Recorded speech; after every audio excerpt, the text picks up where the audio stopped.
പ്രത്യേകിച്ചും എൻ്റെ വിശ്വാസം എന്ന് പറയുന്നത് കെ സി വേണുഗോപാൽ വേണമെങ്കിൽ ഇങ്ങോട്ട് വന്ന് മുഖ്യമന്ത്രി കസേര ഏറ്റെടുത്താലും അത്ഭുതപ്പെടേണ്ടതില്ല.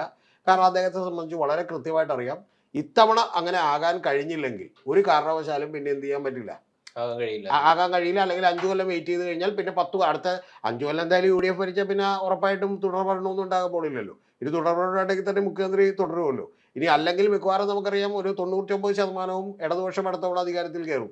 അപ്പം അങ്ങനെ അല്ലെങ്കിൽ വേറൊരു പാർട്ടി അധികാരത്തിൽ കയറും. കയറി കഴിയുമ്പോൾ ഉറപ്പായിട്ട് 10 കൊല്ലം കെ സി വേണുഗോപാലിനെ പോലുള്ള വെയിറ്റ് ചെയ്യുക എന്ന് പറയുന്നത് നടക്കുന്ന ഒരു കാര്യമല്ല. ഇതൊരു കാര്യം. ഇനി രണ്ടാമതൊരു കാര്യം, ഈ കേരള മുഖ്യമന്ത്രി ആയില്ല എന്നുണ്ടെങ്കിൽ കെ സി വേണുഗോപാലിന്റെ ഒക്കെ രാഷ്ട്രീയ ഭാവി അവസാനിച്ചോ? രാഷ്ട്രീയ ഭാവിയൊന്നും അവസാനിക്കില്ല. അദ്ദേഹം കേന്ദ്രത്തിൽ വലിയ സ്വാധീനമുള്ള ഒരാളായി തുടരും. സ്വാധീനം ഉണ്ടായിട്ട് കാര്യമില്ലല്ലോ, ജസ്റ്റ് ഒരു ഓപ്പോസിഷൻ മാത്രമല്ലേ, അവിടെ യാതൊരു വിലയില്ല. ഇന്ത്യൻ പാർലമെന്റിൽ യാതൊരു വിലയില്ല. അല്ല, കോൺഗ്രസ് പാർട്ടിക്കകത്ത് അദ്ദേഹത്തിന് വലിയ സ്വാധീനമുണ്ടാവും. പക്ഷെ താങ്കൾ പറഞ്ഞ പോലെ അദ്ദേഹത്തെക്കാൾ വലിയൊരു നേതാവ് കേരളത്തിൽ നിന്ന് എമർജ് ചെയ്യും അദ്ദേഹം ഇതായില്ലെങ്കിൽ എന്നുള്ള ഒരു യാഥാർത്ഥ്യമാണ്.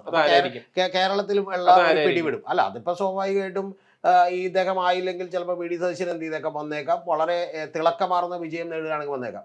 പക്ഷെ ഇവിടെയുള്ള ഒരു വലിയ പ്രധാനപ്പെട്ട പ്രശ്നം കെ സുധാകരൻ വരെ തറപറ്റിച്ച് വി ഡി സതീശന് ഇദ്ദേഹത്തെയും ഒതുക്കാൻ വലിയ ബുദ്ധിമുട്ടുണ്ടെന്ന് തോന്നുന്നുണ്ടോ?